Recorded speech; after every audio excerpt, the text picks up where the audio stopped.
Bonjour et bienvenue à chacun à ce rendez-vous hebdomadaire que nous attendons, je pense tous, avec une certaine impatience. Alors que vous soyez assis devant votre écran, ou que vous soyez debout, prêt déjà à chanter, prêt déjà à louer, peut-être à élever vos mains vers le Seigneur, peut-être êtes-vous encore couché. Eh bien, quoi qu'il en soit, nous voulons ensemble nous préparer. Et peut-être est-ce temps maintenant de préparer le pain, le vin, les éléments de la Sainte Seine que nous prendrons tout à l'heure.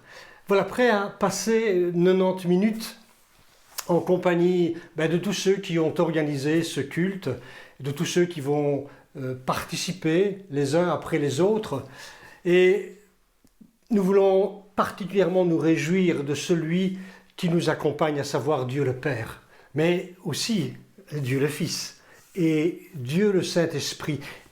Et si vous voulez bien, j'aimerais insister sur cette troisième personne, parce que dans le calendrier chrétien, aujourd'hui nous fêtons la Pentecôte, c'est-à-dire la venue du Saint-Esprit au milieu du peuple que Jésus a racheté au prix de son sang. Ce peuple qu'il a d'ailleurs offert à Dieu le Père. La venue du Saint-Esprit, n'est-ce pas, c'est l'assurance que l'œuvre que Jésus a accomplie a été agréée du Père, acceptée de tout cœur par le Père, et que la promesse a été tenue. Que votre cœur, disait Jésus, que votre cœur ne se trouble pas. Cessez d'être inquiet. Croyez en Dieu, croyez en moi. Il y a de la place, il y a de nombreuses demeures que Dieu a préparées d'avance dans sa maison. C'est-à-dire qu'il y a de la place pour tout un chacun dans la présence du Père. Donc ne soyez pas confus, ne soyez pas inquiets, parce que je prévois de vous envoyer le Consolateur. Mon Père vous enverra un autre Consolateur qui demeurera avec vous et qui sera en vous. Et cette personne, cette troisième personne, c'est Dieu le Saint-Esprit. Il est venu, comme cela a été promis, 50 jours après la résurrection. Le terme Pentecôte signifie 50 jours après. C'est la fête de la récolte. Après la résurrection de Christ, qui est les prémices de la récolte, eh bien, il y a la pleine, l'abondante récolte au travers de la naissance de l'Église de Jésus-Christ. C'est l'œuvre du Saint-Esprit. Alors, bien-aimés, ce matin, comme le dit la parole, ne vous enivrez pas de vin, c'est de la débauche, mais soyez au contraire remplis du Saint-Esprit. Entretenons-nous par des psaumes, par des hymnes, par des cantiques spirituels, chantant, célébrant de tout notre cœur les louanges de notre Seigneur. Voilà, c'est le plan de ce matin, c'est le désir de notre cœur d'être visité par l'Esprit Saint, d'être rempli de sa présence et de pouvoir communiquer avec Dieu, lui donner ce que nous avons de meilleur. Et c'est ce que nous allons faire directement dans un moment de prière. Et juste après cela, eh bien, nous laisserons la place à David et Laïs qui nous conduiront dans des chants, dans des psaumes, dans des hymnes, dans des cantiques spirituels. Seigneur notre Dieu, avec cette reconnaissance qui est la nôtre pour l'œuvre que tu as accomplie, Seigneur, à la croix pour nous, nous nous prosternons devant toi et t'acclamons comme le Dieu vivant avec toute notre reconnaissance. Parce que, Seigneur, la mort n'a pas pu te garder, mais tu es ressuscité d'entre les morts. Et tu nous as fait cette promesse, c'est qu'un jour tu nous enverrais un autre que toi, le Consolateur, un ami fidèle, qui sera avec nous, qui sera en nous. Seigneur, qui te représentera, qui nous rappellera toutes les paroles que tu as dites, qui nous amènera à la connaissance du Père et du Fils, qui nous dirigera dans toute ta volonté. Seigneur, ce matin, nous sommes au bénéfice, nous, l'Église de Jésus-Christ, nous qui y sommes nés grâce à toi et par toi, Alors Seigneur, nous sommes là, la communauté, prêts à te louer, à t'adorer et à te célébrer. Accomplis ton œuvre parmi nous, au travers de tous ceux qui, derrière ces écrans, Seigneur, te louent et t'adorent, en esprit et en vérité. Au nom de Jésus-Christ, nous avons prié. Amen. Voilà, bien-aimés, soyez bénis dans ce temps de chant, de louange. Et juste après cela, nous nous revoyons pour la suite de ce programme. Soyez bénis, à tout à l'heure.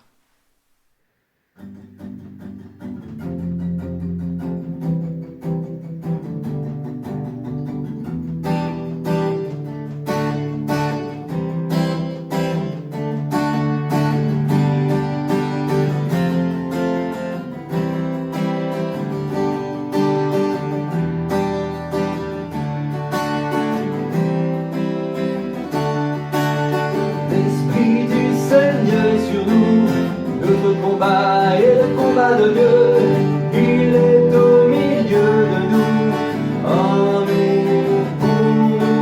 Alors que le plus petit dise aujourd'hui, je suis fort en lui, et que le plus faible aussi dise je puis tout, car il me fortifie.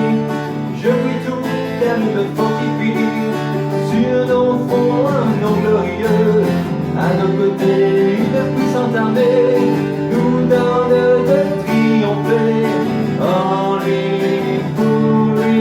Alors que le plus petit dise aujourd'hui, je suis fort en lui, et que le plus faible aussi dise je puis tout, car il me fortifie. Je puis tout, car il me fortifie. L'Esprit du Seigneur est sur nous, notre combat est le combat de Dieu. Il est au milieu de nous, en nous, pour nous. Alors que le plus petit dise aujourd'hui, je suis fort en lui, et que le plus faible aussi dise je puis tout, car il me fortifie. Je puis tout, car il me fortifie. Sur nos fronts un nom glorieux, à nos côtés une puissante armée nous donne de triompher en lui, pour lui. Alors que le plus petit dise aujourd'hui, je suis fort en lui, et que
Merci pour ce magnifique temps de louange.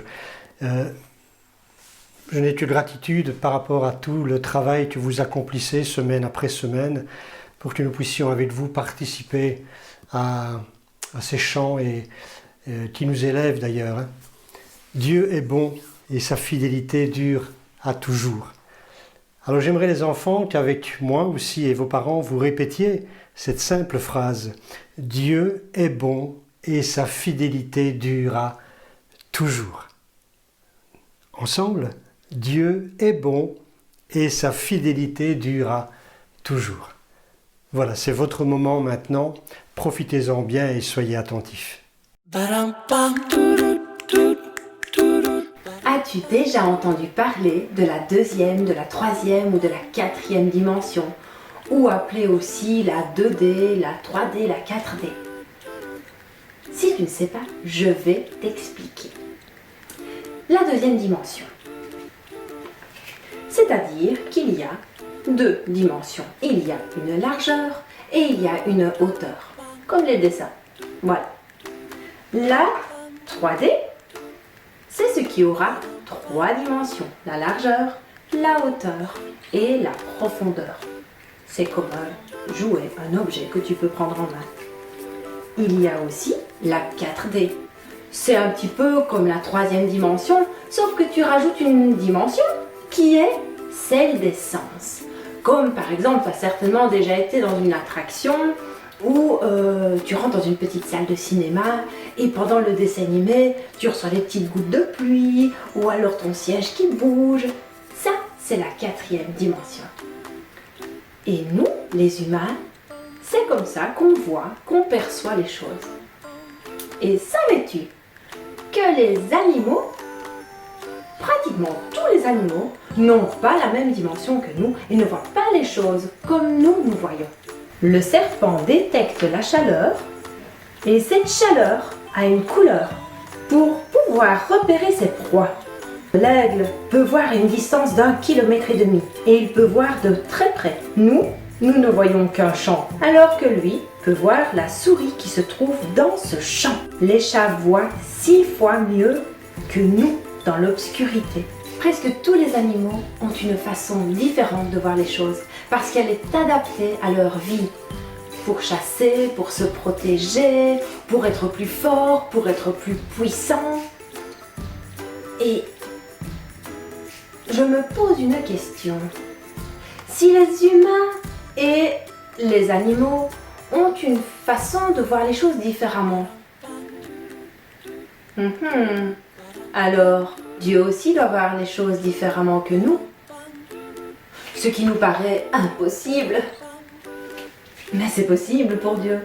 Ce qui nous paraît être miraculeux, extraordinaire, mais en fait, c'est juste normal pour Dieu.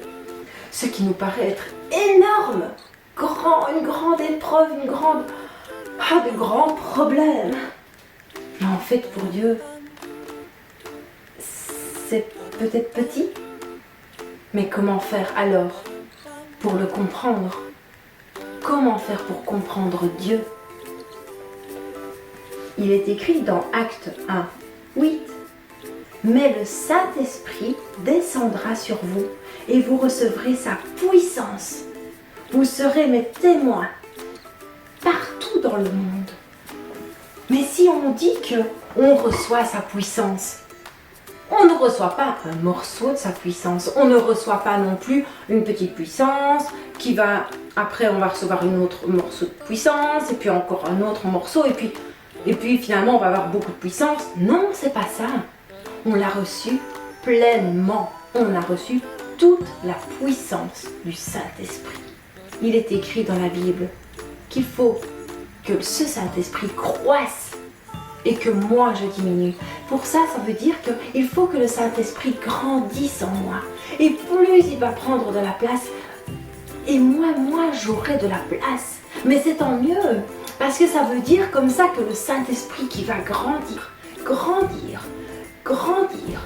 On va commencer à comprendre comme Dieu. Comment on peut faire grandir ce Saint-Esprit?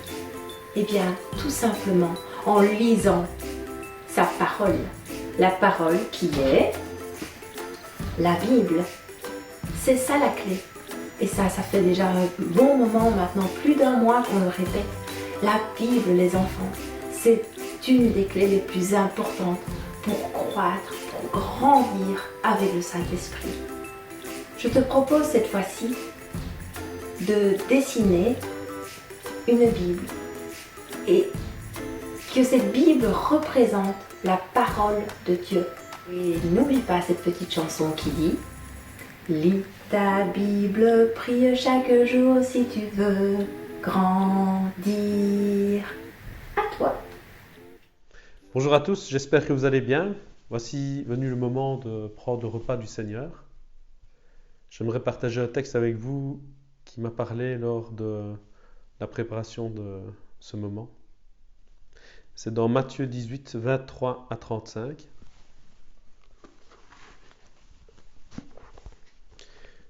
C'est pourquoi le royaume des cieux est semblable à un roi qui voulut faire rendre compte à ses serviteurs. Quand il se mit à compter, on lui en amena un qui devait 10 000 talents. Comme il n'avait pas de quoi payer, son maître ordonna qu'il soit vendu, lui, sa femme, ses enfants et tout ce qu'il avait, et que la dette soit acquittée. Le serviteur, se jetant en terre, se prosterna devant lui et dit « Seigneur, aie patience envers moi, et je te payerai tout. » Ému de compassion, le maître de ce serviteur le laissa aller et lui remit la dette. Alors qu'il fut sorti, ce serviteur rencontra un de ses compagnons qui lui devait 100 deniers.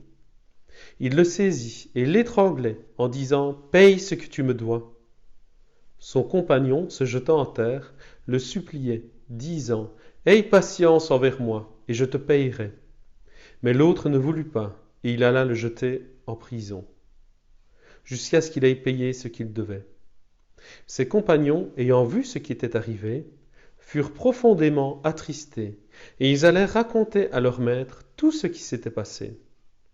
Alors le maître fit appeler ce serviteur et lui dit « Méchant serviteur, je t'avais remis en entier ta dette, parce que tu m'en avais supplié. Ne devais-tu pas aussi avoir pitié de ton compagnon, comme j'ai eu pitié de toi ?» Et son maître, irrité, le livra au bourreau, jusqu'à ce qu'il aille payer tout ce qu'il devait. C'est ainsi que mon Père céleste vous traitera, si chacun de vous ne pardonne à son frère de tout son cœur. Quelle incroyable histoire sur le pardon. J'aime vraiment bien cette histoire. On voit ce serviteur qui est endetté, qui doit 10 000 talents, mais voilà, pour rembourser, il n'a pas l'argent, il ne sait pas rembourser, il va devenir esclave. Lui, sa femme et ses enfants. Et on va vendre tout ce qu'il a pour rembourser cette dette. Il faut savoir que 10 000 talents, quand on regarde sur Internet, c'est énorme. C'est le travail de plus d'une vie, donc c'est normal que lui, sa femme et ses enfants, même en travaillant ensemble,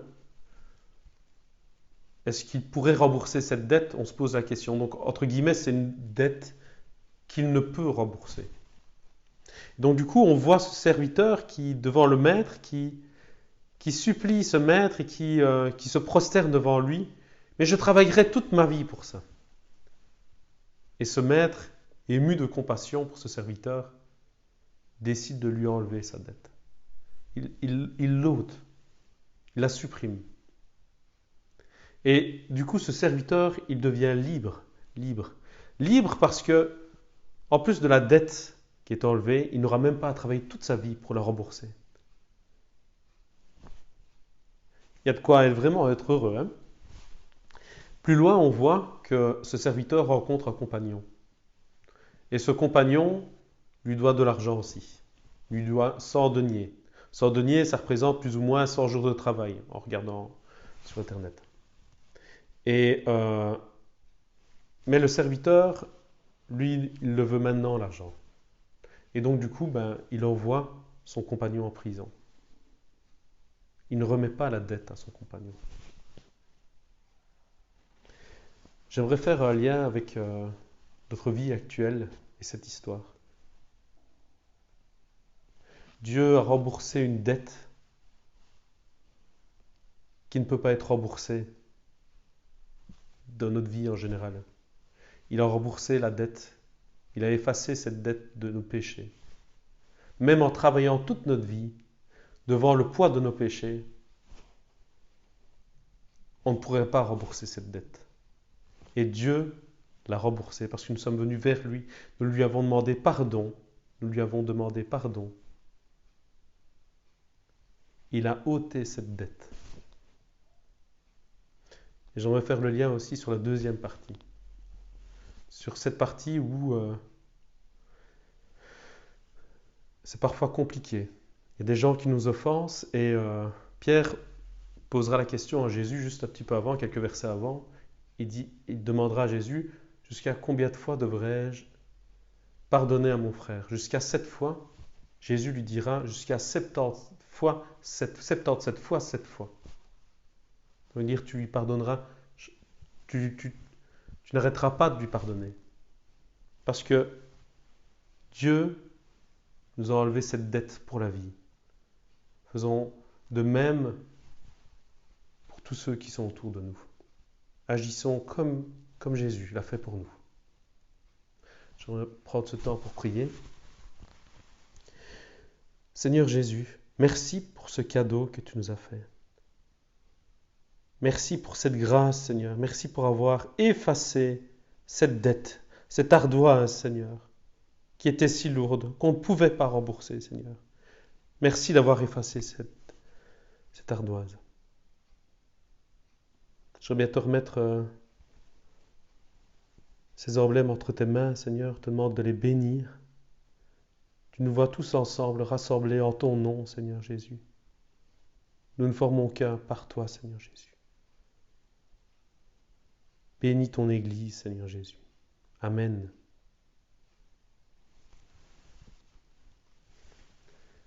Nous allons prendre ce pain qui représente le corps du Christ, qui a été crucifié à la croix pour nous.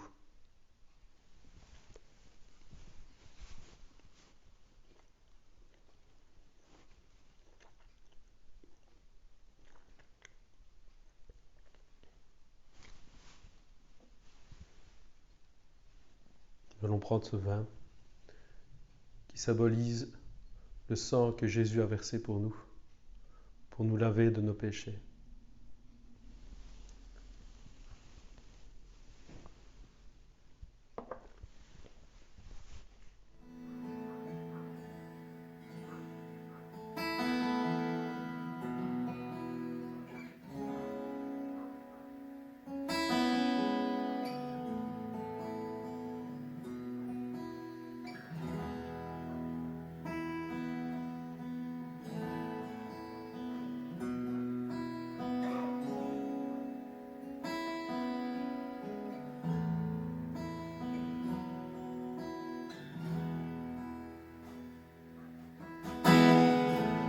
Immensité de ta grandeur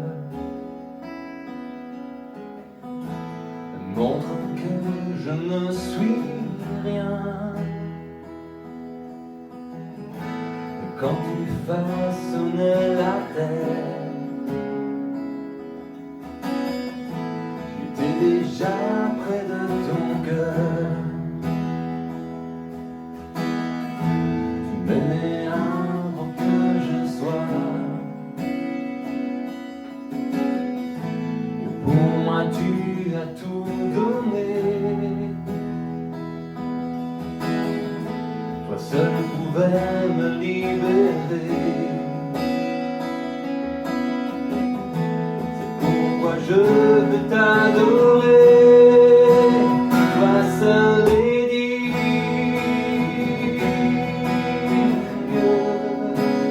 de recevoir louange et gloire pour l'éternité. Toi seul est digne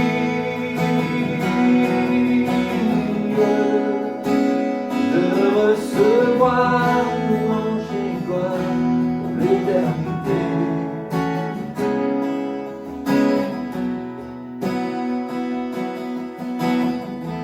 En ta présence je me tiens.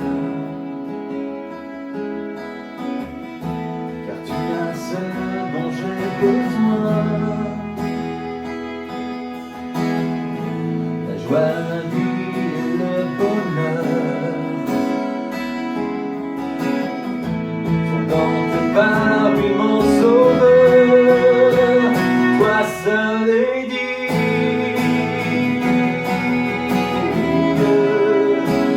de recevoir louange et gloire pour l'éternité. Toi seul est digne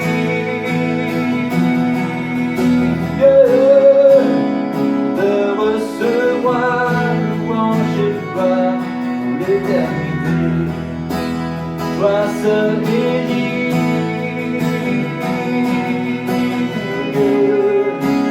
de recevoir louange et gloire pour l'éternité.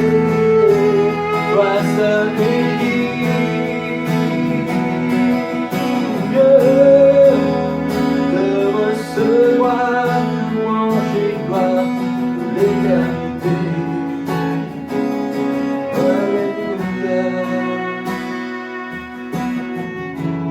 Alléluia.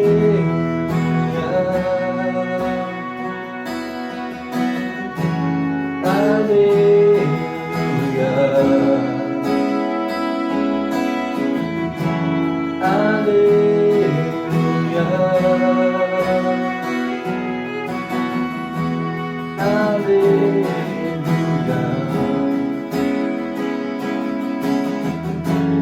Alléluia.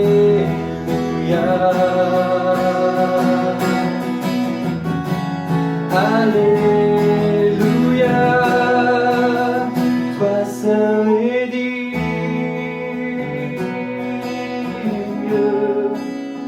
de recevoir louange et gloire pour l'éternité. Toi seul est digne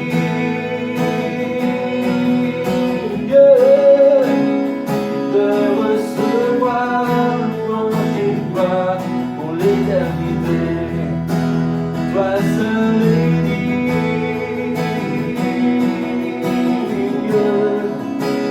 de recevoir louange et gloire pour l'éternité.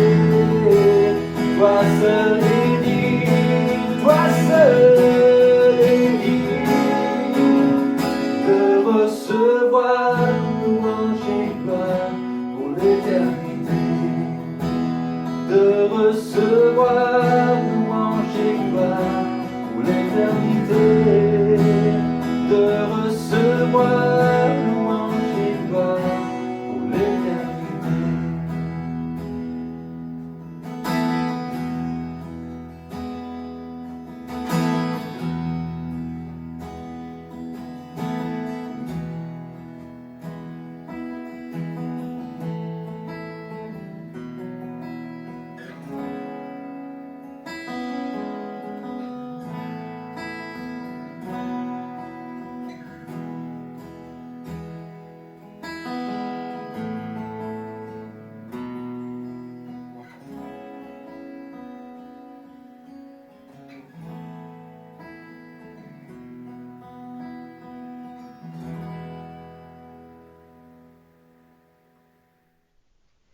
Prenons à présent un moment pour les offrandes et les dîmes, que chacun donne selon ce qu'il a résolu dans son cœur avec Dieu. Vous pouvez le faire via le compte bancaire qui s'affiche en bas de l'écran.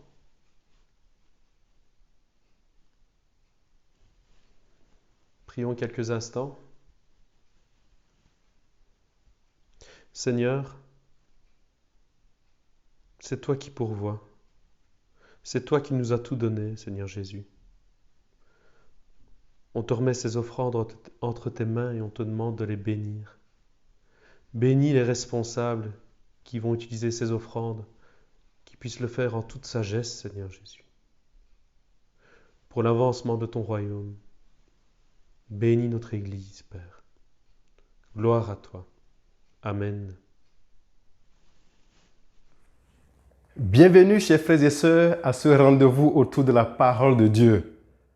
La parole qui nous fortifie, celle qui nous fait du bien, celle qui nous encourage, celle qui nous restaure.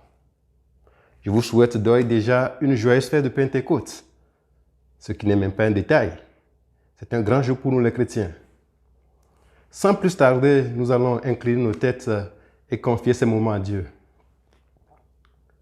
Seigneur notre Dieu, nous voulons te laisser la place de notre cœur pour que tu viennes nous parler, nous instruire, nous guérir, nous fortifier et nous éclairer. Je te confie ma vie et celle de mes frères et sœurs en face de moi, que ta présence inonde nos cœurs et que notre entendement soit disposé pour saisir ce que tu as à nous dire. Que toute la gloire te revienne, Seigneur. Amen. Amen. Ce dimanche, le message de ce dimanche va nous amener dans un village près de Jérusalem, un village ou une ville du nom de Bethesda. Et pour aller plus loin, je vous invite à prendre vos Bibles. Nous allons lire le texte de base de notre parole de ce matin dans le livre de Jean au chapitre 5 du verset 1 au verset 9. Nous allons lire ce passage ensemble. Après cela, il y eut une fête juive et Jésus monta à Jérusalem. Or, à Jérusalem, près de la porte des brebis, il y a une piscine qui s'appelle en hébreu Bethesda et qui a 5 portiques. Sous ces portiques, un grand nombre de malades étaient couchés. Des aveugles, des boiteux, des paralysés. Ils attendaient le mouvement de l'eau, car un ange descendait de temps en temps dans la piscine et agitait l'eau. Et le premier qui descendait dans l'eau après qu'elle avait été agitée était guéri, quelle que soit sa maladie. Là se trouvait un homme infirme depuis 38 ans. Jésus le vit couché et, sachant qu'il était malade depuis longtemps, il lui dit : « Veux-tu être guéri ?» L'infirme lui répond : « Seigneur, je n'ai personne pour me plonger dans la piscine quand l'eau est agitée. Et pendant que j'y vais, un autre descend avant moi. » « Lève-toi, lui dit Jésus. Prends ton brancard et marche. » Aussitôt cet homme fut guéri, il prit son brancard et se mit à marcher. Amen. Cette piscine de Bethesda, cette histoire, ce récit biblique est extraordinaire. C'est une question de guérison. C'est une question aussi de maladie. Mais ce lieu et ce qui se passe à cet endroit pose un certain nombre de questions. Le premier problème que ce lieu pose à mon esprit, c'est qu'il y a un grand nombre de malades. Un grand nombre de malades. Bethesda signifie la maison de la grâce. Et un ange venait agiter la piscine, l'eau de la piscine de temps en temps. Mais il y a un grand nombre de malades, mais il n'y a qu'une personne qui est guérie à chaque fois que l'ange venait agiter l'eau. L'intervention est aléatoire, mais elle n'est valable que pour une personne à la fois. Est-ce que la grâce de Dieu, l'amour de mon Dieu, peut-elle être une fonction aléatoire, hasardeuse, qui vient de temps en temps? Je ne pense pas. Le deuxième problème que soulève ce lieu de Bethesda et sa piscine vertueuse, c'est qu'il s'agissait aussi de la loi du plus fort. Plus tu es proche de la piscine, plus tu as la chance de te plonger en premier. plus tu as des gens autour de toi pour t'aider, plus tu as facile de vite aller. Et la réponse d'ailleurs de notre bien-aimé, de notre ami l'infirme, révèle clairement qu'il s'agissait de la loi du plus fort. Tu n'as pas de gens pour t'aider, tu ne peux pas espérer te plonger dans cette piscine et être guéri un jour. Donc il y avait un problème de la loi du plus fort. Le troisième problème que moi je constate que cette piscine suscite, c'est qu'une solution peut cacher un autre problème. Il est question d'un bonhomme ici que Jésus rencontre de 38 ans. Donc depuis 38 ans, cet homme n'est pas valide. À supposer que les gens l'aident à se jeter dans la piscine. Les recherches montrent que cette piscine a une longueur de près de 100 mètres, une largeur de près de 50 et, tenez-vous bien, une profondeur de 15 mètres. Je me suis posé la question, est-ce que notre bonhomme, l'infirme, savait nager? À supposer qu'on l'ait aidé et qu'il se soit plongé en premier après l'agitation de l'eau, il sera guéri de son infirmité. Mais il coulait. Ça veut dire qu'il a une réponse à sa maladie qui lui crée un autre problème. Je me demande si l'amour de Dieu, l'intervention de Dieu dans ma vie peut être une porte ouverte sur un autre problème. Dieu ne peut pas me délivrer d'une situation pour que ça devienne embarrassant pour moi. Il intervient dans ma vie, la solution ne peut qu'être parfaite. Je peux avoir d'autres problèmes après, mais les problèmes ne doivent pas être liés à ce que Dieu vient de faire dans ma vie. La piscine de Bethesda, un dernier problème que cela suscite, mais c'est que c'est un lieu de plainte. Et la réponse du paralytique ici, ou bien de l'infirme, nous révèle que c'est un lieu de plainte. Il répond à Jésus-Christ que chaque fois qu'il tentait de se jeter, d'autres personnes le devançaient. Est-ce qu'il les voyait d'un bon œil? Absolument pas.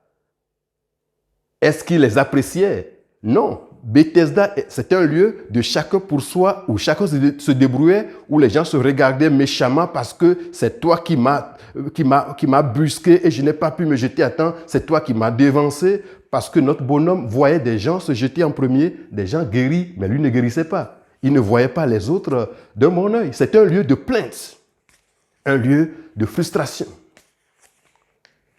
C'est dans cette atmosphère lourde, très pesante, que Jésus vient entrer en scène.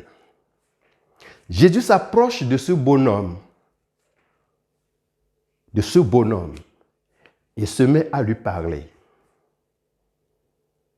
Il lui dit, veux-tu être guéri? Et le bonhomme lui dit, je n'ai personne. Et Jésus renchérit, prends ton lit, marche. Et le monsieur se met à marcher. Il se met à marcher. Qu'est-ce que Jésus voulait mettre en place en ce jour alors qu'il y a d'autres malades et il est venu s'adresser à une seule personne?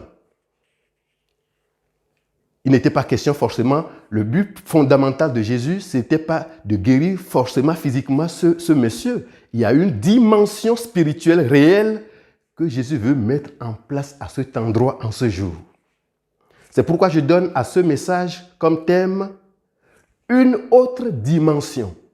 Une autre dimension. Il y a une dimension très lourde qui régnait, basée sur des faits, une agitation de l'eau de manière aléatoire. Et selon la performance, la force de frappe de chacun, tu te jettes en premier, tu es guéri. Mais Jésus lui vient pour une autre dimension complète. Une dimension qui va se baser sur des principes bien précis.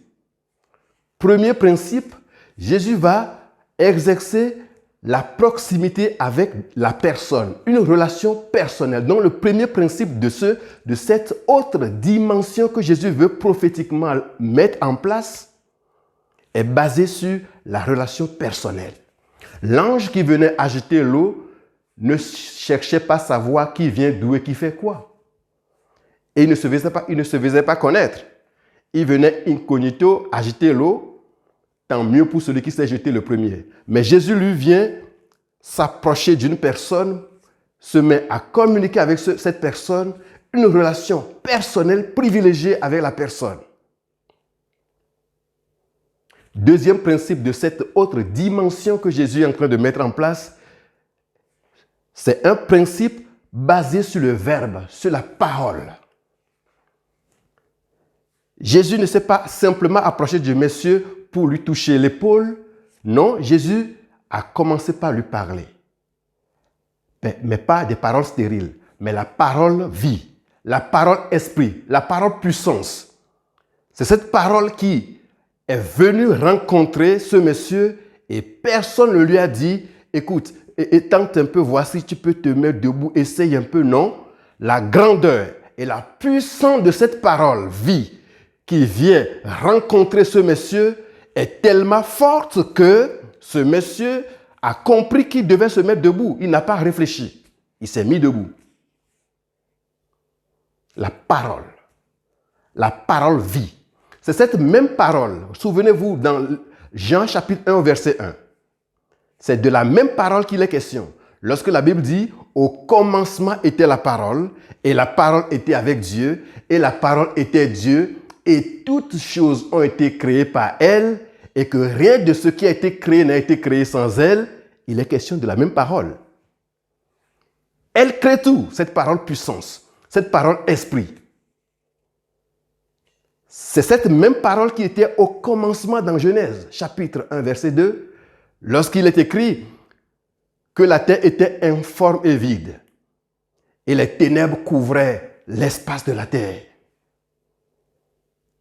Tout était horrible, tout était sauvage, tout était littéralement du tohu-bohu, du chaos, d'après d'autres versions. Et qu'est-ce que la Bible dit? L'Esprit de Dieu planait au-dessus des eaux. L'Esprit vit. Il planait au-dessus des eaux. Et puisque l'Esprit était là au commencement, l'Esprit a vu ce paysage sinistré, ce paysage sauvage. L'Esprit dit, il faut que ces lieux soient métamorphosés. Il faut qu'on aménage ces lieux. Et c'est ainsi la parole vie s'est exercée par l'Esprit pour que ceci soit créé, que ceci soit. Et toutes choses ont été créées aussi au commencement. Cette parole est service, elle est feu, elle est puissance. Un autre principe de cette nouvelle dimension que Jésus voulait instaurer est basé sur le témoignage. Le témoignage. Le principe du témoignage. Le monsieur infirme, une fois qu'il a été guéri, il a pris son brancard, il se met en route. Il croise le chemin des légalistes, des hommes de la loi, qui l'interpellent. « Eh, messieurs, vous ne savez pas que c'est aujourd'hui le sabbat? Pourquoi est-ce que vous vous permettez de porter le brancard un jour de sabbat? » Notre bonhomme, en temps normal, allait s'excuser et demander à déposer son brancard pour venir chercher le lendemain. Mais non, ce bonhomme a répondu simplement ce qui suit. Nous l'avons lu tantôt. Celui qui m'a guéri m'a dit, prends ton brancard et marche. Lorsque la parole vie vient percuter notre infirmité, notre chair, lorsque la parole vie vient croiser le chemin de notre enlisement au bord de la piscine, nous commençons par témoigner. Aucune chair ne peut témoigner. Il n'est donné à aucune chair de témoigner. Cette dimension que Jésus venait prophétiquement mettre en place au bord de cette piscine de souffrance. Mais il a traité cette relation personnelle avec une seule personne, puisque Jésus, c'est la même parole faite chair, mais en venant avec la parole chair est limitée de manière matérielle et ne peut pas développer une relation personnelle avec plusieurs personnes distinctement au même moment. Autrement, Jésus, en venant à cet endroit de Bethesda, il s'entretenait diversement avec tout le monde au même moment et il ferait quelque chose d'extraordinaire. Mais non, Jésus, parole faite chair, est rempli de l'esprit vie, mais ne pouvait pas manifester l'omniprésence de Dieu. L'esprit est en lui, mais dans sa dimension parole faite chair, il ne pouvait que s'adresser, développer la relation personnelle avec une seule personne. Et cette personne se met à témoigner. Nul ne peut témoigner si l'Esprit ne le rencontre.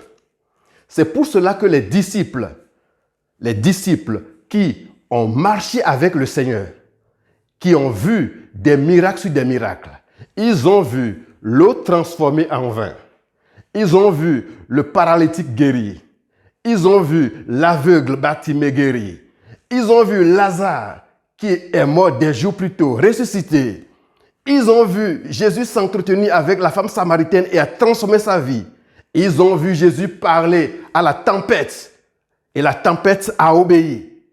Ils ont vu Jésus multiplier des pains, une petite portion de pain et de poisson, et pour nourrir une foule immense. Ils ont vu des choses extraordinaires, des choses que toi et moi n'avons jamais vues. Mais ils ne savaient pas témoigner. Les disciples ne savaient pas témoigner. Ils ne pouvaient pas témoigner tout simplement. Parce que quoi? Ils étaient encore au bord de la piscine. Ils étaient esprits, ils étaient chairs, limités, fébriles, au bord de la piscine, attendant une dimension qui est purement une dimension basée sur la religion, les choses matérielles, des choses visibles. Mais Jésus vient pour des choses d'une autre dimension. C'est de cela qu'il est question. Jésus savait que ses disciples ne savaient pas témoigner. Mais eux, avec l'intimité qu'ils ont développée avec Jésus, ils ont passé des moments agréables et ils sont sûrs qu'ils peuvent témoigner. Mais Jésus savait et il lui a dit, « Il vous est avantageux que je m'en aille. » Mais les disciples ne comprenaient pas ces déclarations. Dans la parole de Dieu, dans Jean chapitre 16 au verset 7, quand Jésus le dit, « Il vous est avantageux, il est mieux pour vous que je m'en aille. » Les disciples ne comprenaient pas. On passe de beaux moments, on fait des miracles, on fait du bien partout, on peut comprendre qu'ils partent, mais qu'ils disent que c'est mieux pour nous qu'ils partent, c'est quand même aberrant. Et ailleurs, plus loin dans le même chapitre au verset 12, il va leur dire, « J'ai beaucoup d'autres choses à vous dire. » Mais vous ne pouvez pas les supporter. Quand l'esprit de vie viendra sur vous, il vous conduira dans toute la vérité. Donc, il y a des révélations de cette autre dimension que vous, apôtres, disciples, êtres chers, limités au bord de la piscine, vous ne pouvez pas vivre, vous ne pouvez pas expérimenter. Et les disciples entendaient tout cela, mais ils étaient sûrs d'eux-mêmes, ils étaient sincères qu'eux, ils ne pourront pas renier, ils ne peuvent pas laisser le maître. Pierre, par exemple, qui développe une relation assez habile, assez intense aussi avec Jésus, disait à Jésus, mais moi, je ne peux pas quand même te laisser. Si tout le monde t'abandonne, moi, je serai là. Mais Jésus savait que non. Pierre, lorsque les fondements s'ébranlaient et que la vie de Pierre était en danger devant une dame, lorsqu'on a demandé à Pierre, il semble que tu ressembles à quelqu'un qui faisait partie de l'équipe. Pierre a répondu rapidement, ben non, moi Pierre, vous me confondez à quoi? Non, je n'ai rien à voir avec ce monsieur qui se promène partout. Je m'appelle Pierre, je n'ai rien à voir avec ces gens, Jésus vous l'appelez, je n'ai rien à voir avec ce monsieur. Il a renié le maître de manière vigoureuse. Mais est-ce que Jésus était scandalisé? Est-ce que Jésus était choqué de voir que Pierre l'a renié? Non, absolument pas. Jésus l'avait d'ailleurs prévenu. Jésus savait que Pierre a vu des miracles. Pierre a vu des manifestations. Mais l'esprit vit, l'esprit. Dieu ne l'a pas encore rencontré, donc Pierre n'est pas équipé, il ne peut pas témoigner. Mais lui pensait qu'avec l'intimité, avec l'ambiance qui régnait, il peut témoigner. Mais non, il n'est donné à aucune chair. Tu ne peux pas être au bord de la piscine et témoigner. Il te faut une autre dimension. Et c'est pour cela que lorsque le Seigneur a accompli sa mission, la parole faite chair, est allé à la croix et est mort pour nous, est ressuscité. Avant de partir, il leur disait, ne vous tracassez pas. Ne vous en faites pas. Attendez, attendez. Attendez. Actes chapitre 1, verset 8. Attendez.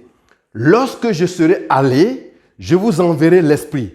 Je vous enverrai le Paraclète. Et lorsqu'il sera sur vous, vous serez alors mes témoins. Effectivement, les apôtres ont compris que, oui, ils ont vu leur faiblesse, ils ont rapidement renié le Seigneur, ils ont compris maintenant qu'il faut suivre à la lettre ce qu'il disait, et c'est ainsi qu'ils ont attendu dans la chambre haute. Mais lorsque l'Esprit vit, l'Esprit qui planait au-dessus des eaux, l'Esprit qui a transformé au commencement l'atmosphère pesante, l'Esprit vit, qui est Dieu lui-même tout court, qui, en voyant le paysage sinistré, les ténèbres qui couvraient la terre, a décidé de métamorphoser le paysage, le même esprit, lorsque cet esprit a rencontré de manière prophétique, verbale, la vie de cet infirme a retrouvé la fermeté, s'est mis à marcher. Lorsque cet esprit est venu rencontrer les 120 fidèles dans la chambre haute, mais Pierre, la même personne qui a abandonné Jésus à la question d'une dame, une simple dame, le même Pierre, lorsque l'Esprit est venu et des manifestations extraordinaires se faisaient voir et que des groupes commençaient par se moquer d'eux, on les traitait d'avoir bu du vin, on les traitait d'être déréglés. Pierre, sortant de la chambre haute, se met à exercer le pouvoir de la parole. L'Esprit vit. Pierre se met à parler. Il se met à faire des déclarations qui ne sont rien d'autre que les murmures que l'Esprit vit a posés sur lui. De la même manière que cet homme infirme à la question des légalistes, il a répondu, celui qui m'a guéri m'a dit, prends ton lit et marche. Pierre se met à déclarer des paroles que l'Esprit de vie lui communiquait. Et c'est ainsi qu'il a fait un discours. En face de lui se trouvaient des magistrats, des intellectuels, des philosophes, des contestateurs, des scribes. Mais tous le regardaient stupéfaits. L'Esprit vit lorsqu'elle vient au-dessus des lieux sinistrés.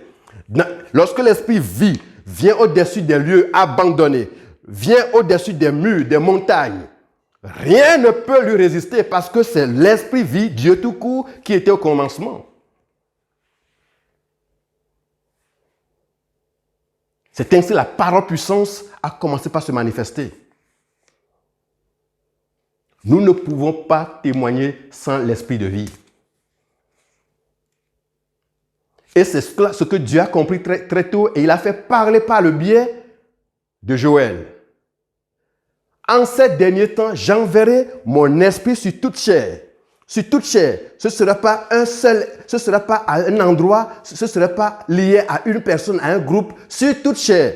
Sur vos serviteurs, sur vos servantes, sur les maîtres, donc sur toutes les catégories sociales. Je répandrai mon esprit sur toute chair. Pour que les jeunes gens aient des songes. Pour que les jeunes filles prophétisent. Parce que Dieu, dans son plan, dès le commencement, savait que sans l'esprit de vie, nous ne pourrons pas être ce que la finalité qu'il recherchait. Alors, en ce jour de Pentecôte, frères et sœurs, c'est une occasion plus que rêvée pour nous de rebondir, de reprendre nos bénéfices dans la foi, nos bénéfices en Christ. En ce jour de Pentecôte, qui nous rappelle l'effusion de l'Esprit, nous ne pouvons pas rester indifférents. Parce que la promesse est pour chacun de nous. Nos mentalités parfois font obstacle à ce don fabuleux. Des fois, nous avons tendance à restreindre l'Esprit de Dieu comme étant une partie de Dieu, faisant partie d'une puissance indépendante que Dieu envoie pour nous aider. Mais non, l'Esprit Saint, l'Esprit de Dieu, l'Esprit vie, l'Esprit parole, l'Esprit n'est rien d'autre que Dieu tout court, qui a bien voulu habiter en toi et en moi. Waouh!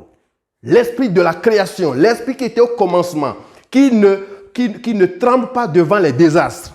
L'Esprit qui a accompagné Christ, Esprit, parole faite chair, l'Esprit l'a accompagné dans son corps mortel jusqu'au tombeau. Et lorsque la mission est terminée, l'Esprit vie a dit au corps de Jésus-Christ, maintenant tu as tout fait, on peut retourner à la vie. Et l'Esprit vie a exercé son autorité et Jésus est ressuscité. La résurrection n'est rien d'autre que la manifestation de l'Esprit de vie. C'est pourquoi Paul dira aux Italiens, aux Romains, Paul dira quoi? Dans Romains chapitre 8, verset 11, Paul dira, si l'Esprit de Dieu, l'Esprit qui a ressuscité Christ d'entre les morts, habite en vous, il rendra la vie à vos corps mortels. Il n'est pas question simplement de la guérison physique, ça peut l'être aussi. Mais profondément, il est question de la vitalité, de la vigueur, de la performance, de l'esprit de puissance, de la mobilité, de l'aptitude, comme à l'image de notre infirme que nous avons lu tout à l'heure. Mais c'est de cela qu'il est question. Lorsque l'esprit paraclète vient sur notre infirmité, dans notre statu quo, il vient booster notre mentalité et nous devenons des témoins. Il rend la vie à notre corps mortel. Parce que notre corps chair est mortel. Et il faut que l'esprit vie vienne au-dessus de nous pour que nous devenions des témoins. Parce qu'il va entretenir quoi? Une relation personnelle avec nous, une relation, une tête-à-tête avec nous, qui nous permet d'entendre les murmures de celui qui a créé les cieux et la terre. Ailleurs, la Bible dira que nous sommes le temple du Saint-Esprit. Hey! Nous sommes le temple du Saint-Esprit. Je suis celui qui occupe, qui abrite le Dieu qui a créé les cieux et la terre. Celui qui ressuscite les morts. Je suis celui qui l'abrite. Quel honneur, quelle grâce. Je ne peux pas restreindre cet esprit à quelque chose comme une application, quelque chose de partiel. Non, c'est Dieu tout court. Alléluia. C'est Dieu qui, tout court, ça lui plaît de venir demeurer dans nos vies infirmes, dans nos vies handicapées, dans nos vies déboutées, qui sommes complètement perturbés et qui traînons devant la piscine, comptant les jours et attendant que l'eau soit remuée, l'eau soit agitée. L'Esprit vie dit non, j'ai une autre dimension pour vous parce que je vous aime. Je viendrai traiter une relation personnelle avec vous, je vous parlerai. Et de la part de ma puissance, vos infirmités vont disparaître et vous témoignerez de moi. Vous témoignerez de moi. Alléluia. C'est de cela qu'il est question. Nous n'allons plus restreindre ce don fabuleux sur l'autel des conceptions littéraires ou religieuses ou doctrinales. Non. C'est notre don le plus grand. Alléluia. C'est Dieu tout court qui vient habiter en nous. Nous avons parfois tendance à restreindre le Saint-Esprit au parler en langue.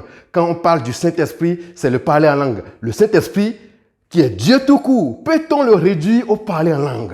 Il n'est pas question de minimiser le parler en langue. Bien au contraire, le parler en langue est un don fabuleux, est une grâce que Dieu nous donne de le célébrer dans des langues inconnues. Mais peut-on réduire le potentiel de celui qui vient rebâtir les lieux sinistrés, de celui qui vient devant des chaos et qui dit c'est possible? Peut-on le restreindre au parler en langue, frères et sœurs? Non. Sa mission est plus que ça. Il nous donne des signes qu'il est avec nous, mais le job que le Saint-Esprit veut faire dans nos vies sinistrées, ce que Dieu, le Créateur, veut faire dans nos vies et à travers nos vies, est plus que le parler en langue. Si aujourd'hui, frères et sœurs, en ce jour de Pentecôte, tu as eu la grâce d'expérimenter le parler en langue parce que le Saint-Esprit habite en toi, ne t'arrête pas. Parce que la mission de Dieu, ce qui brûle dans le cœur de Dieu, les missions, les désirs de réparation, de restauration qui brûlent dans le cœur de Dieu sont immenses. Ce n'est pas que le parler en langue. Autre obstacle pour nous, pour jouir de cet honneur que Dieu nous a accordé, c'est que nous pensons souvent qu'il faut devenir messieurs propres pour que le Saint-Esprit vienne rester avec nous. Mais non. Le Saint-Esprit ne va pas se ranger d'un côté et dire ah, attends, je vais attendre qu'il se débrouille de se libérer de ses addictions, qu'il se débrouille de se limiter de ses imperfections, de ses infirmités, et quand il va assainir sa vie, alors nous allons entrer chez lui. Ce n'est pas la mentalité de l'esprit de vie. L'esprit de vie, il est prêt à te voir dans ton chaos, dans ton sinistre. Il vient, c'est lui qui aménage les lieux. Il s'appelle l'aménageur des territoires. Alléluia. L'esprit de vie, quand il vient, il n'a pas peur de ton cas. C'est pourquoi il traite des relations avec des personnes, des relations personnelles. Il n'a pas peur. S'il est avec toi, il est avec toi seul maintenant. Et il te dit, je ne suis pas inquiété parce que tu me racontes, parce que je vois comme désastre. Je suis celui qui était au commencement, qui a créé toutes choses, qui a métamorphosé toutes choses. Je suis le même qui a ramené Christ à la vie. Je suis le même que Christ a exercé. Je suis le même que les apôtres ont exercé. Et c'est moi le même qui veut rester sur toi aussi pour que toi tu quittes de l'infirmité de Bethesda à une vie d'action. Donc, ne te débrouille pas pour devenir saint avant que le Saint-Esprit ne vienne. C'est une fausse mentalité. Il faut admettre sa présence maintenant. C'est à lui de te donner par la puissance des murmures de sa parole. Les murmures de sa parole. C'est ça qui crée, qui éclate, qui déverrouille les hostilités de l'ennemi, qui bloquent les œuvres de l'ennemi, et toi tu deviens victorieux. Et tu marches. Et les gens m'ont dit, mais il ne marchait pas. Mais désormais, celui qui m'a parlé m'a dit, prends ton lit et marche. Et comme ça, tu pourras surfer au-dessus de ce qui était échec hier. C'est ça la mission de l'esprit de vie. En ce jour de Pentecôte, peux-tu encore avoir des réticences par rapport à ce don, par rapport à cette dimension de la grâce de Dieu? Peux-tu encore continuer à étiqueter le mystère de Dieu à travers le don de son esprit? Non. Tu es la bonne adresse. Ta vie peut être brouillon, ta vie peut être handicapée ou ta vie sale. C'est l'adresse parfaite que le Saint-Esprit désire. Qu'est-ce qu'il nous reste à faire? Il nous reste simplement d'admettre sa présence. Parce que ce qui a été dit par Joël, que je répandrai mon esprit sur toute chair, c'est accompli. L'esprit est là. Tu dois admettre sa présence. Tu dois reconnaître désormais que je suis habité. Alléluia. Je suis habité par le Créateur. C'est ainsi quand tu es accablé. L'esprit vient te murmurer. N'es-tu pas habité par celui qui était au commencement, qui planait au-dessus du chaos? N'es-tu pas habité? Et ça te redonne de la force, de la ténacité, de l'endurance. Et ta vie change. C'est ça la mission du Saint-Esprit. En ce jour de dimanche, ce jour de Pentecôte, de la part du Seigneur, je désire ardemment que pour toi, ce soit l'éclatement de tout ce qui avait maintenu ta vie pendant longtemps. Hey, ce qui t'avait, la carapace qui a contenu ta vie et lui empêche l'expansion, la manifestation, le déploiement de la grâce de Dieu, la carapace qui t'a confiné littéralement. Je prie de la part du Seigneur en ce jour que cette carapace soit explosée. Hey, pour que toi aussi, à l'image de cet infirme au bord de la piscine de Bethesda, finisse avec l'infirmité et qu'il se mette à témoigner. Non pas des récits des psaumes, mais des récits émanant des murmures de l'esprit de vie. Je voudrais vous laisser avec cette parole ce jour et je prie que l'esprit de vie qui planait au-dessus des eaux au commencement, que cet esprit soit désormais sur toi, comme c'est sur toi, il faut l'admettre, et que tu commences par murmurer avec lui, que tu commences par reconnaître sa présence, admettre sa présence, chercher à l'entendre parce qu'il est là pour parler. Son principe, c'est basé sur la communication. Son principe, c'est basé sur le verbe. Il veut te parler. Réponds-lui comme tu le sens. C'est ce qu'il veut faire de toi ce jour. Nous allons nous arrêter là, frères et sœurs. Je vais prier un instant avec vous, où que vous soyez, pour que le Saint-Esprit, Dieu le Père, Dieu tout court, qui a décidé d'habiter en nous, que notre rationalité, notre mentalité cartésienne ne nous handicape plus, mais qu'on puisse sortir de cette coquille pour vivre ce pourquoi Dieu nous a mis sur terre. Père Tout-Puissant, notre Dieu, tu connais les plans de ton cœur et tu sais ce qui sévit dans nos vies actuellement. Nous voulons ce matin admettre la réalité de ce don fabuleux, de cet honneur que tu nous fais de venir demeurer dans nos vies pour nous porter au-dessus de nos infirmités. Excellent Père, je prie en commun accord avec mes frères et sœurs. Tu connais celui ou celle qui en ce moment est peut-être accablé par la culpabilité ou peut-être est accablé par une restriction de sa mentalité doctrinale au point de se méfier de la grâce que tu nous fais d'habiter en nous. Je prie maintenant que tu lui donnes la mobilité, que celui qui était pendant longtemps, oui Seigneur,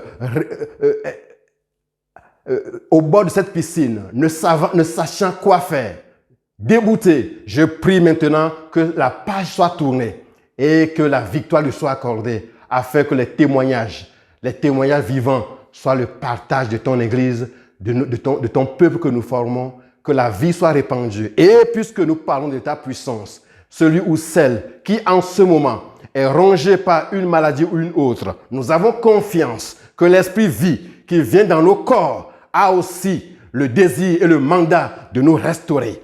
Les corps défaillants, nous confessons que la grâce de l'esprit qui habite en nous ne méconnaît pas les détails de nos corps. C'est pour cela que nous supplions ta grâce afin qu'il vienne, alors que nous reconnaissons ta présence, que la guérison physique aussi soit le partage de mes frères et sœurs. Oh, à toi la gloire, notre Dieu, pour ce que tu fais. Sois béni dans le nom de Jésus-Christ. Amen. Amen. Que le nom de Dieu soit béni. Je suis heureux de passer ce moment avec vous. Je vous laisse avec la paix de Dieu, avec la bénédiction de Dieu. N'oubliez pas, vous êtes habités. Vous n'êtes pas seuls. À très bientôt. Bon dimanche. Merci Thomas pour ce message que le Saint-Esprit t'a inspiré et que tu nous as communiqué. Alors toutes les bonnes choses, n'est-ce pas, ont une fin, à l'exception bien entendu du salut en Jésus-Christ. Mais nous voici donc arrivés au terme de cette superbe matinée.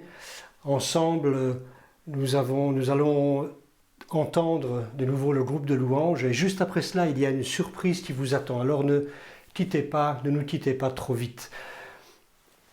Mais je vous invite aussi, avant de réentendre ce dernier chant, à prendre note des temps de connexion de la semaine.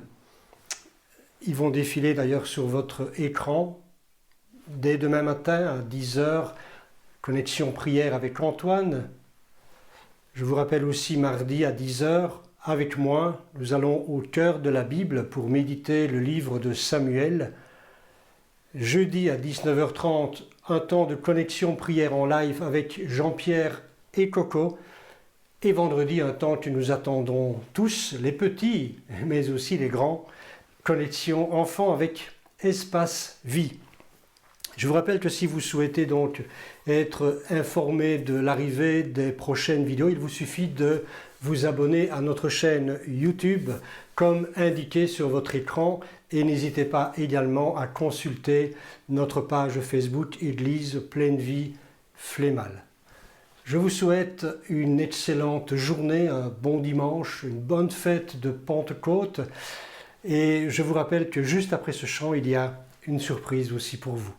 Voilà, bonne journée et à très bientôt.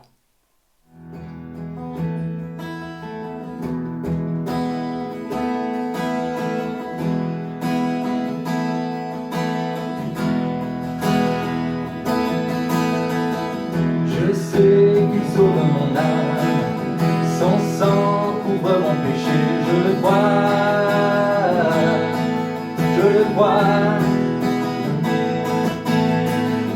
Il prend ma honte sur lui, ma peine il a guéri, je le vois.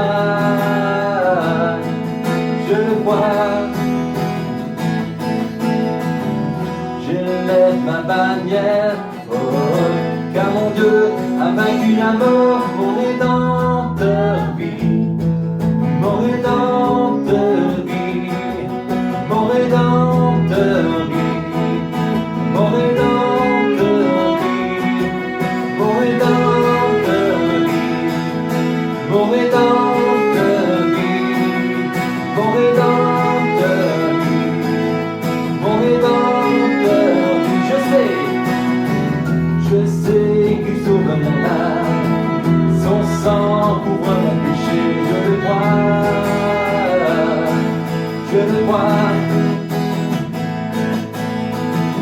Il prend ma honte sur lui, ma peine il a guéri, je le crois, je le crois.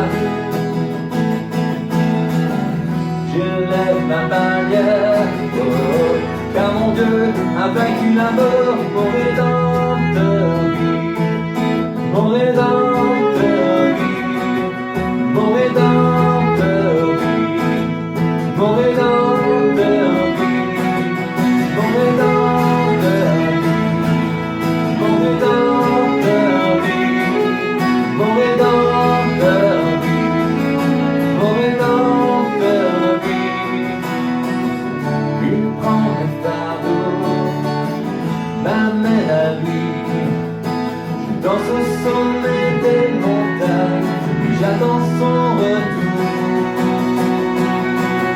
Mon rédempteur vit, mon rédempteur vit, mon rédempteur vit, mon rédempteur vit, mon rédempteur vit, mon rédempteur vit, mon rédempteur vit, mon rédempteur vit, mon rédempteur vit, mon rédempteur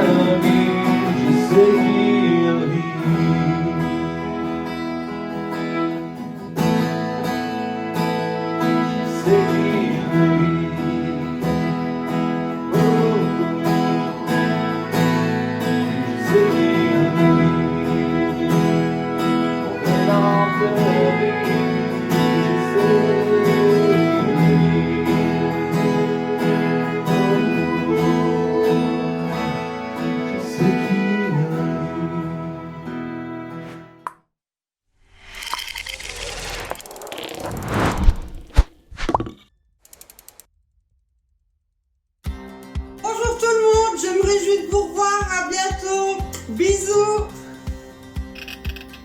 Bonjour très chers amis. Loin des yeux, mais près du cœur. Je vous aime très fort, je pense beaucoup à vous, je me réjouis de vous revoir. Je vous fais des gros bisous et à très bientôt, j'espère. 1, 2, 3, 4, 5. Salut les amis! Salut! Salut! Ben voilà, on fait un petit message parce que on pense à vous, vous nous manquez. J'espère que vous allez tous bien. Nous ici, durant le confinement, on s'est un petit peu occupé, comme vous pouvez voir derrière. On a monté une serre, on aimerait bien avoir un beau petit potager. Et qui sait, peut-être vous ramener 2-3 petits légumes à la prochaine Agap.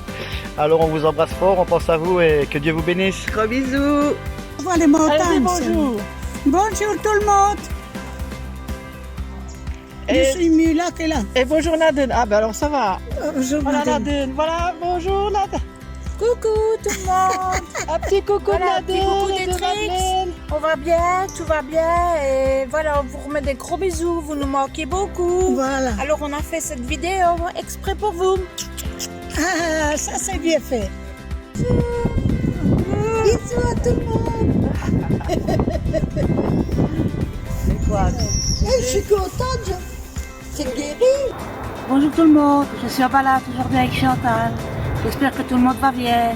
Bonne fin de journée à toute la famille. Que le Seigneur vous bénisse. Amen. Bisous. Bonjour tout le monde, nous venons de nous voir tous ensemble. Chers frères et sœurs, vous avez le bonjour de la famille Ayo, bonjour d'après des confinements. Je dois vous dire que Dieu fait toutes choses belles en son temps. Donc la famille vous dit à bientôt. À bientôt, au revoir. Bonjour, ici Christian et Liliane. Nous vous disons que nous allons pour le mieux. Et nous espérons que vous avez passé un très bon culte ce matin. et nous vous souhaitons de joyeuses fêtes de Pentecôte, parce qu'il ne faut pas oublier que demain c'est la Pentecôte. Nous vous embrassons tous très fort et nous vous disons à bientôt comme dans le Seigneur. Bisous. Bisous. Bonjour mes frères, on est dans la joie de partager ce petit moment avec vous. On vous encourage et on vous dit qu'il faut aimer Jésus-Christ de tout notre corps. Au nom de Jésus-Christ, Amen. Que Dieu vous bénisse tous. Amen. Bonjour, j'espère que vous allez bien. Un petit coucou. Tout va bien. Oui, les enfants. Ici j'en ai 2. Les 3 autres sont chez eux. Mais voilà, c'est du bonheur d'avoir retrouvé nos petits-enfants, de pouvoir les prendre dans nos bras. Coucou. Et de pouvoir les reprendre dans nos bras, c'est trop bien. À bientôt. À bientôt. Au revoir Bisous. tout le monde. Ciao, ciao.